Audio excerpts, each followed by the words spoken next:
নমস্কার, বাংলা জ্ঞান হাব চ্যানেলে আপনাদের সকলকে স্বাগত। জানেন তো, আমাদের গ্রাম বাংলায় একটা কথা খুব প্রবাদ আছে যে বেইমানি যারা করে তাদেরকে বলা হয় যে ভাই তুই যেই প্লেটে খাস সেই প্লেটেই ফুটো করিস। বর্তমান ইস্যু হয়েছে পাকিস্তানকে নিয়ে। কেন বলা হয়েছে? পাকিস্তানের ক্ষেত্রে কথাটা কিন্তু সঠিকভাবে প্রযোজ্য।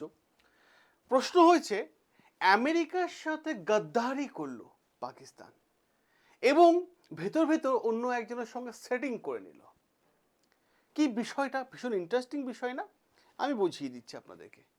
যে পাকিস্তানকে আমেরিকা বছরের পর বছর অর্থ দিয়ে সাহায্য করেছে, যে পাকিস্তান বারবার আসিফ মনির এবং শেহবাজ শরীফ আমেরিকার উদ্দেশ্যে ছুটে গেছে যে ভাই খেতে পাচ্ছি না, লোন প্রচুর হয়ে গেছে, দেশে আর্থিক অবস্থা খারাপ হয়ে গেছে, অর্থ দাও।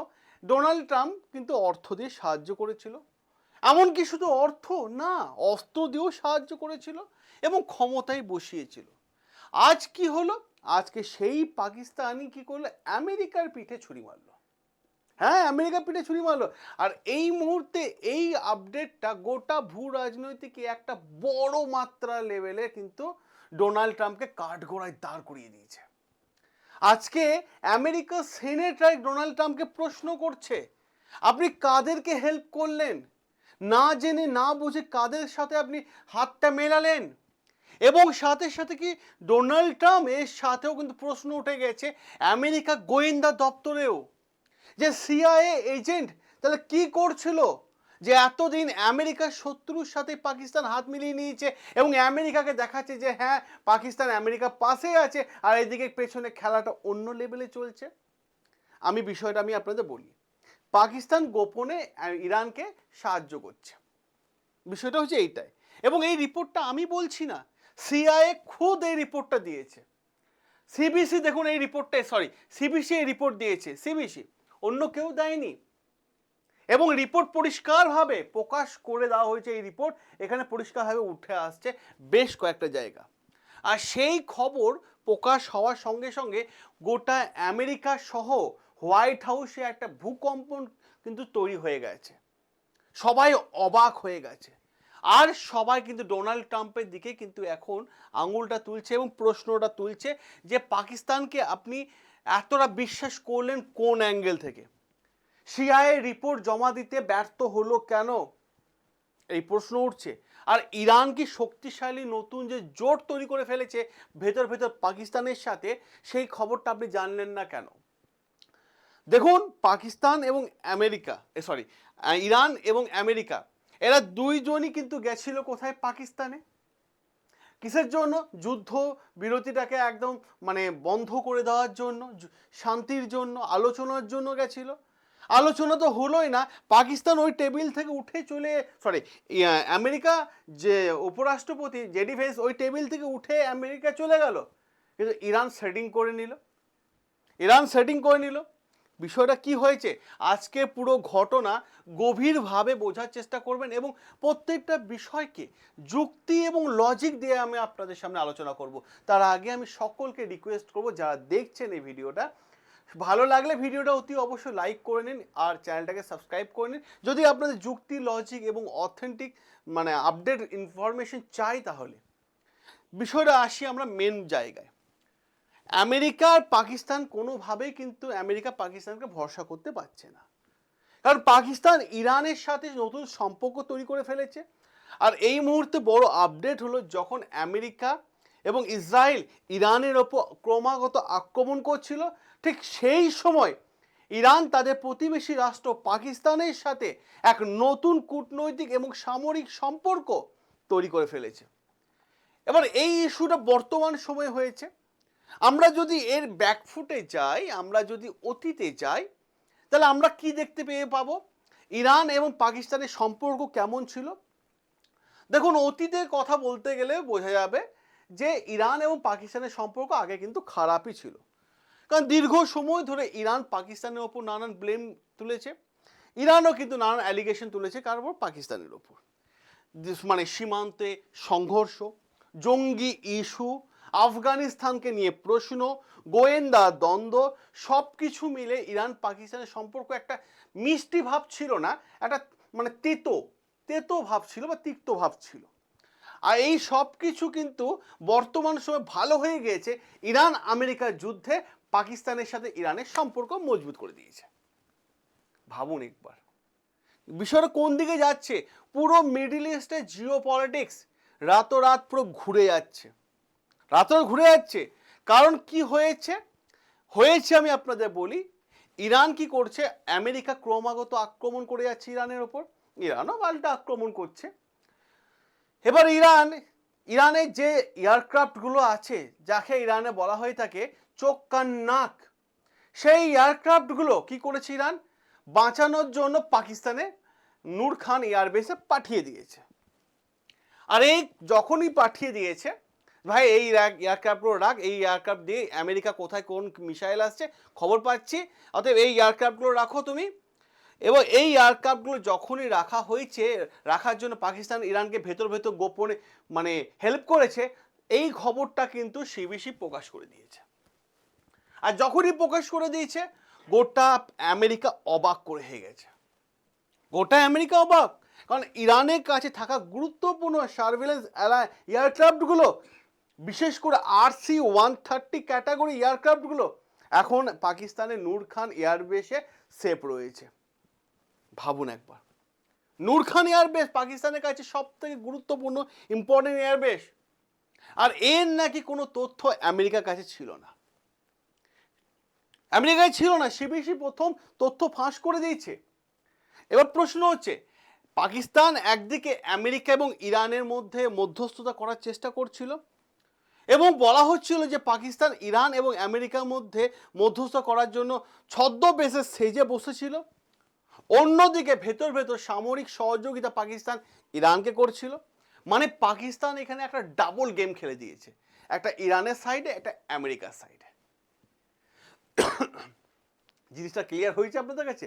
আরও কিছু আমি আপনাদের যুক্তি দেখিয়ে দিচ্ছি এবং বেশ কিছু তথ্য দেখিয়ে দিচ্ছি, কারণ তথ্য ছাড়া তো আমরা কথা বলি না, আপনারা খুব ভালো করেই সেটা জানেন। বিষয়টা কি হয়েছে, পাকিস্তান বলছে ইরান আমেরিকার মধ্যে শান্তি বজায় থাকুক, যুদ্ধ থামুক, কিন্তু অন্যদিকে পাকিস্তান কি গেম খেলছে, ইরানের বিমান রক্ষা করছে, সামরিক সহযোগিতা দিচ্ছে পাকিস্তান ইরানকে। এবং শুনলে অবাক হয়ে যাবেন, এই 3 নম্বর পয়েন্টটা, ইরান আর পাকিস্তানের মধ্যে বাণিজ্যিক যে রাস্তা রুট যেটা দীর্ঘদিন ধরে বন্ধ হয়েছিল, সেই রুটটা পর্যন্ত খুলে দিয়েছে পাকিস্তান এই মুহূর্তে। এবার প্রশ্ন একটাই, উত্তরটা আপনারা দেবেন কমেন্টে, পাকিস্তান আসলে কার বন্ধু, বন্ধু না শত্রু, নাকি বন্ধু ছদ্মবেশে অন্য কোনো শত্রুতা পালন করছে? এইখানেই বড় প্রশ্ন হয়ে যায়, এই জায়গায় বড় আপডেট হয়ে যায়। আর এই ইস্যুটাকে কেন্দ্র করে ট্রাম্পের ওপরও কিন্তু একটা রাজনৈতিক আক্রমণ, তারই পার্টির সেনেটরা ট্রাম্পকে কাছে প্রশ্ন তুলেছে এবং অপোজিশন পার্টির লোকেরাও কিন্তু প্রশ্ন তুলেছে। সাথে সাথে আমেরিকার সাধারণ মানুষ এবং ব্যবসায়ীরা, সব থেকে বড় চিন্তায় আছে ব্যবসায়ীরা, কারণ ব্যবসায়ীরা বলছে যে আমাদের সমস্ত তথ্য তো পাকিস্তানের কাছে চলে গেল ভায়া ডোনাল্ড ট্রাম্প, তাহলে এবার বিজনেসটাকে কীভাবে শেপ করব, এইটাই বড় প্রশ্ন হয়ে গেল। কারণ ট্রাম্প বারবার পাকিস্তানকে বিভিন্ন কনফারেন্সে বিশ্বাসযোগ্য রাষ্ট্র বলে দাবি করেছিলেন, পাকিস্তানকে বলেছিলেন যে পাকিস্তান হচ্ছে ইরান আমেরিকার মধ্যস্থ করার জন্য একটা মিডিয়েটর স্টেট হিসাবে কাজ করছে, তাই আমি একে মিডিয়েটর স্টেট হিসাবে ঘোষণা করে দেব। যে আসিফ মুনির হোয়াইট হাউসে বারবার আমন্ত্রণ করে আসিফ মুনিকে ডেকে পাঠিয়েছেন ট্রাম্প, আসিফ মুনি আসাতে পুরো হোয়াইট হাউসে সবাইকে রান্না করে খাইয়েছিল ট্রাম্প। আর সেই পাকিস্তান আমেরিকাকে না জানিয়ে হঠাৎ করে ইরানের সামরিক সাহায্য কিন্তু দরজা খুলে দিয়েছে। দেখুন জিও পলিটিক্সে না একটা বিষয় কিন্তু খুব ক্লিয়ার, কেউ কারণ নয়, সবাই নিজের কিন্তু প্রিন্সিপাল ইন্টারেস্ট দিয়েই কিন্তু চলে, স্বার্থ না থাকবে কেউ চলবে না। এবার প্রশ্ন হচ্ছে কেন পাকিস্তান আমেরিকার সাথে বেইমানি করলো, আমরা আসবো, আলোচনা করব। আর এখানেই সব থেকে বড় জায়গাটা আগে আলোচনা করিনি, ইরানের কূটনৈতিক চাল। দেখুন ইরান খুব ভালোভাবে জানে যে আমেরিকার সাথে টেকনোলজিতে যুদ্ধে কিন্তু সে জিততে পারবে না, তাই ইরান যুদ্ধের শুরু দিন থেকে এবং যুদ্ধের আগে থেকে কৌশলগত এবং কূটনৈতিক প্ল্যান কিন্তু আগে থেকে সেট করছে এবং যুদ্ধ চলাকালীন এবং যুদ্ধ বিরতির মাঝেও কিন্তু সেট করে যাচ্ছে। কি হয়েছে, গত কয়েক সপ্তাহ ধরে আমরা দেখেছি ইরানের বিদেশমন্ত্রী আব্বাস আরাগাচি তিনি বারবার কিন্তু গেছে কোথায়, পাকিস্তানে, এবং বারবার কিন্তু ফোনে পাকিস্তান আসিফ মুনির সাথে আব্বাস আরাগাচি বেশ কিছু কথাবার্তা হয়েছে, যেখানে উষ্ণ সম্পর্কটা, উত্তপ্ত সম্পর্কটা, আগুনের সম্পর্কটা কিছুটা হলো ফ্রিজের ডিপে যে বরফ আছে সেরকম বরফের মতো শক্ত এবং মজবুতের দিকে এগোচ্ছে। আর এই বিষয়টা বেশি দিন হয়নি, যেটুকু বোঝা যাচ্ছে অল্প কয়েক সপ্তাহের মধ্যে হয়েছে। কারণ আপনারা যদি বিগত লাস্ট 3 সপ্তাহ দেখেন, তা 3 সপ্তাহে 3 বার ইরানের পররাষ্ট্রমন্ত্রী, বিদেশমন্ত্রী আব্বাস আরাগাচি পাকিস্তান সফর করেছেন এবং পাকিস্তান ও ইরানের মধ্যে গোপন বোঝাপড়া তৈরি হয়ে গেছে। এবার আসি আপনাদের মেইন জায়গায়, কেন পাকিস্তান ইরানের দিকে ঝুঁকে যাচ্ছে। আর সেই কারণটা জানতে গেলে আপনাদের বেশ কিছু পয়েন্ট জানতে হবে, কারণ আপনাদের বলেছি যুক্তি এবং লজিক দিয়ে আমরা প্রত্যেকটা বিষয় আলোচনা করে থাকি।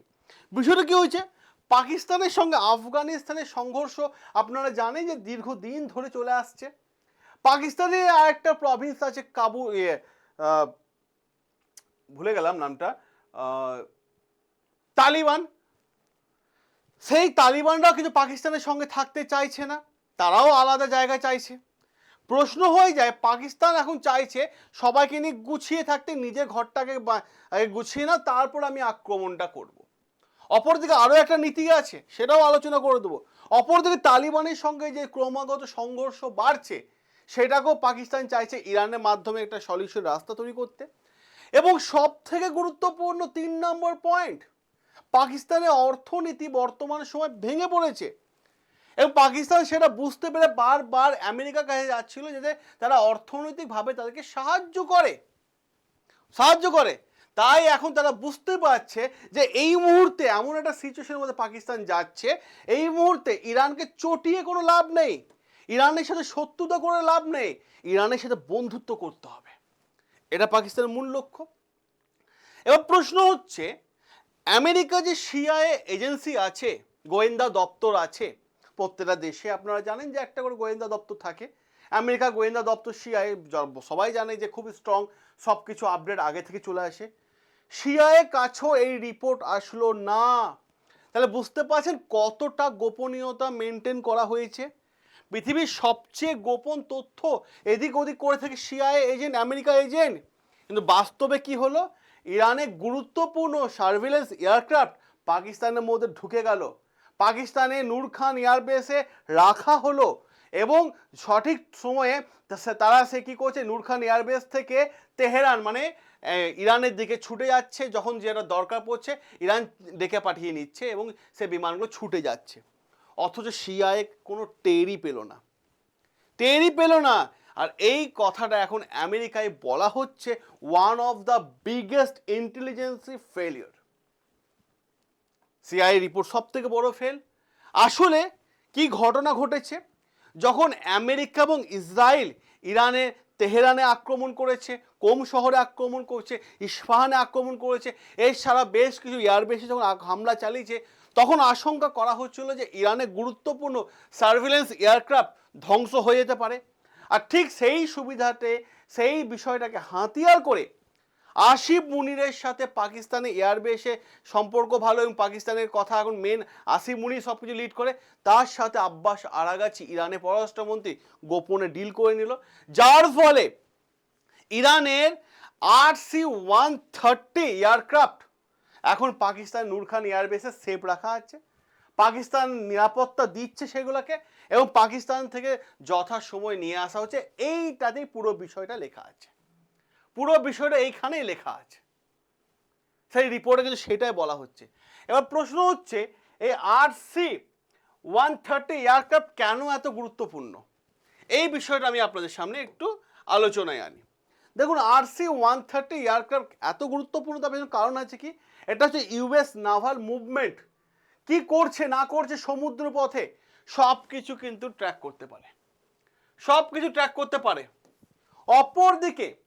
অপরদিকে পার্সিয়ান গালফের রাডারের ডেটা, সমস্ত ডেটা ডিটেক্ট করতে পারে যে আমেরিকা কি চাল চালছে।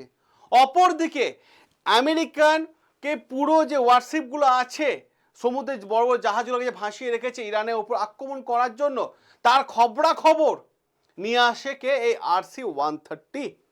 অপরদিকে ইরানের স্ট্র্যাটেজি এবং প্ল্যানিংয়ে সাপোর্ট দেয় এই RC-30 এয়ারক্রাফট, সার্ভিলেন্স এয়ারক্রাফট।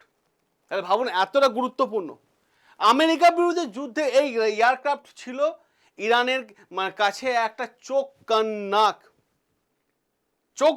কারণ এই দেখেই কিন্তু ইরান একটার পর একটা প্ল্যান করে যাচ্ছিল এবং নিজের ভূমি বাঁচানোর জন্য আমেরিকার সেই সমস্ত জায়গাগুলো আক্রমণ করছিল যে সমস্ত জায়গায় আমেরিকা শক্ত ঘাঁটি আছে। আর এই যুদ্ধের পর পাকিস্তান নতুন ভূমিকা তৈরি হয়েছে, কারণ যুদ্ধ শেষে পাকিস্তান মিডিয়েটর হিসাবে সকলের সামনে আনার চেষ্টা করছিল কে? ডোনাল্ড ট্রাম্প, যার জন্য US vice president JD veins পাকিস্তানে সফর করেছিলেন। ইরানের প্রতিনিধিদেরকে মুখোমুখি বসিয়েছিল পাকিস্তান, কিন্তু বিষয়টা হয়ে গেল বেইমানি। কারণ আমেরিকা উপরাষ্ট্রপতি সরাসরি ইরানের সাথে মুখোমুখি বসলেও কোনো সলিউশন পাওয়া যায়নি, আলোচনায় কোনো সলিউশন আসেনি। আর ইরানের জন্য কি করলো পাকিস্তান? এখন এই মুহূর্তে তাদের ব্যবসায়ী রাস্তা, ট্রেড রুট খুলে দিল। দেখুন, ট্রেড রুট খুলে দিয়েছে, 6টা ট্রেড রুট খুলে দিয়েছে একসঙ্গে। কতগুলো? 6টা। 2টো বর্ডার ক্রসিং পাকিস্তান খুলে দিয়েছে। করাচি পোর্ট সেটাও খুলে দিয়েছে। গোয়াদার পোর্ট সেটাও কিন্তু অ্যাক্সেস দিয়ে দিয়েছে। যদিও গোয়াদারটা দেখতে গেলে অন্যরকম ব্যাপার আছে, আমি আলোচনা করেছি, তাহলে অনেক বড় হয়ে যাবে। এর পেছনে পাকিস্তানে আরও একটা ইন্টারেস্ট আছে, সেটা হচ্ছে মুসলিম বিশ্বের নতুন সমীকরণ। আর এইটাই হয়ে গেল বর্তমান সময় গুরুত্বপূর্ণ জায়গা, কারণ সৌদি আরবের সাথে পাকিস্তানের একটা অ্যালায়েন্স হয়েছে, চুক্তি হয়েছে যে ভাই সৌদি আরব পাকিস্তানকে অর্থনৈতিক দিক থেকে হেল্প করবে, টাকা পয়সা দিয়ে হেল্প করবে। যার পরিবর্তে পাকিস্তান কি করবে? সৌদি আরবকে যে সামরিক সহযোগিতা দেবে, সেনাবাহিনী দেবে। এছাড়াও তুরস্ক ধীরে ধীরে এই জোটের দিকে এগিয়ে আসছে। এবার জিওপলিটিক্সে এক্সপার্টরা বলছেন যে মুসলিম বিশ্বের নতুন একটা শক্তিশালী ব্লক ক্রিয়েট করার চেষ্টা করছে কে? পাকিস্তান। তার জন্য পাকিস্তান হঠাৎ করে ডিগবাজি মেরে দিল আমেরিকার সাথে। যে পাকিস্তান এতদিন আমেরিকার সাহায্য চাইছিল, সেই পাকিস্তান আজ আমেরিকার বিরুদ্ধে তাদের অবস্থান চলে গেছে বর্তমান সময়। আর এর জন্য কিন্তু আমি আপনাদের 4টে কারণ বলে দেবো কেন পাকিস্তান আমেরিকার বিরুদ্ধে গেছে। দেখুন, প্রশ্ন হচ্ছে পাকিস্তান এখন বলছে যে আমেরিকা বর্তমান সময়ে ইউরোপিয়ান ইউনিয়ন এবং ন্যাটো গ্রুপকে হুমকি দিচ্ছে, কারণ পাকিস্তান বা আমেরিকা বারবার তাদের স্ট্র্যাটেজি চেঞ্জ করছে। যে ইউরোপিয়ান ইউনিয়ন এবং ন্যাটো গ্রুপ আমেরিকার কথায় উঠত বসত, সেই ন্যাটো গ্রুপকে হুমকি দিচ্ছে। অতএব পাকিস্তান বলছে যে এ আমার সাথেও বেইমানি করবে, তাই আগে থেকে আমি বেইমানি করে নিই। এইটাই পাকিস্তানের লজিক। অপরদিকে যদি দেখেন আপনারা, পাকিস্তানের দাবি হচ্ছে ডোনাল্ড ট্রাম্পের ঠিক ঠিকানা নেই, কারণ যে কোনো সময় বলছে এই দেশ দখল করব, ওই আইল্যান্ড দখল করব। কারণ এই মুহূর্তে পাকিস্তান যে ইস্যুটা তুলেছে যে ডোনাল্ড ট্রাম্পের মনে হয়েছিল গ্রিনল্যান্ড দখল করা, সে গ্রিনল্যান্ড দখল করতে চায়। সে চাইছে কানাডাকে 51 স্টেট বানাতে, কানাডাকেও তাদের মধ্যে আনতে। এই দেখে পাকিস্তান বলছে যে আমেরিকাকে পুরোপুরি বিশ্বাস করা যায় না। সেকেন্ড কারণ পাকিস্তান কি দেখিয়েছে? সেকেন্ড কারণ দেখিয়েছে যে তারা যে নতুন একটা ব্লক তৈরি হচ্ছে মিডল ইস্টের মধ্যে, রাশিয়া, চীন এবং ইরান, যাকে বলা হচ্ছিল IRC, এই ত্রিশক্তির সাথে গভীর সম্পর্ক মেনটেন করতে চাইছে পাকিস্তান। কারণ চীনের কথা আগে বিশ্বাসযোগ্যতা না থাকলেও বর্তমান সময় চীনের কথা কিন্তু বিশ্বাসযোগ্যতা এবং গ্রহণযোগ্যতা অনেকটা চীন অর্জন করে ফেলেছে। এবং চীন অর্থনৈতিক দিক থেকে স্ট্রং। চীন থেকে ট্রান্সপোর্টে পাকিস্তানে মাল আসতে সময় কম লাগবে, ট্রান্সপোর্ট চার্জেস কম পড়বে, এইটা পাকিস্তান দেখছে। অপরদিকে পাকিস্তান চাইছে চীনের কাছ থেকে আমরা অর্থনৈতিক শক্তি নেব, রাশিয়ার কাছ থেকে আমরা সামরিক শক্তি নেব এবং ইরানের কাছ থেকে আমরা জ্বালানি উৎস পেয়ে যাব। ব্যাস হয়ে গেল পাকিস্তান যে থালায় খেলো সেই থালা টুক করে ফুটো করে দিল, ডোনাল্ড ট্রাম্পের সাথে বেইমানি করে দিল। এবার প্রশ্ন হচ্ছে 3 number, oil security and energy. কেন বলা হচ্ছে? পাকিস্তানের অর্থনীতি এখন গভীর সংকটের মধ্যে আছে এই মুহূর্তে পাকিস্তানকে তেলকে দিচ্ছে ইরান। পাকিস্তান দেখছে বড় ধরনের একটা বিষয় ঘটতে পারে যদি তেলের অভাব পড়ে যায়। আর যদি তেলের অভাব তাদের দেশে পড়ে তাহলে মুদ্রার যে কোনো জিনিসের দাম বেড়ে যাবে, ইনফ্লেশন কিন্তু হাই হয়ে যাবে, যার ফলে পাকিস্তানের সাধারণ মানুষ সরকারের বিরুদ্ধে নেমে প্রতিবাদ করবে। এবং পাকিস্তানের বর্তমান সময়ে আসিফ মুনি এবং শেহবাজ শরীফ চাইছে যে ভাই তেলের সংকট এবং সাধারণ মানুষের রাস্তায় না নামে। সাথে বড় গুরুত্বপূর্ণ জায়গা হয়ে গেল সেটা যে ইমরান খানের ইস্যুটা যেন পাকিস্তানের সাধারণ মানুষ এইটাকে নিয়ে বিরোধ সৃষ্টি করে না করে বর্তমান সময়, যার জন্য পাকিস্তান এখন চাইছে ইরানের সাথে তেল আসুক। আর আমেরিকা এখন কি চলছে এই মুহূর্তে, আমেরিকায় এই মুহূর্তে যা আপডেট আসছে এবং সংবাদ মাধ্যমে যা দেখা যাচ্ছে, পাকিস্তান বিট্রে আমেরিকা, এরকম একটা স্লোগান কিন্তু এখন আমেরিকা চালাচ্ছে। অনেক সংবাদপত্র দেখছিলাম লিখছিল CIA fail, Trump fail, Pakistan double game খেলছে, এই ধরনের তথ্যগুলো দিচ্ছিল।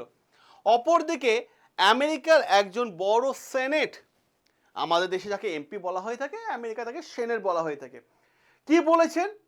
সেনেটের যে বক্তব্য হচ্ছে পাকিস্তান আমেরিকা এবং ইরানের মধ্যে মধ্যস্থতা করতে গিয়ে আমেরিকা ডিল করতে ফেল হয়ে গেল, অপরদিকে পাকিস্তান ইরানের সঙ্গে ডিল করে নিল, অতএব মধ্যস্থতা হিসাবে পাকিস্তানের সঙ্গে আর কোনো প্রশ্ন নয়, আলোচনা নয়।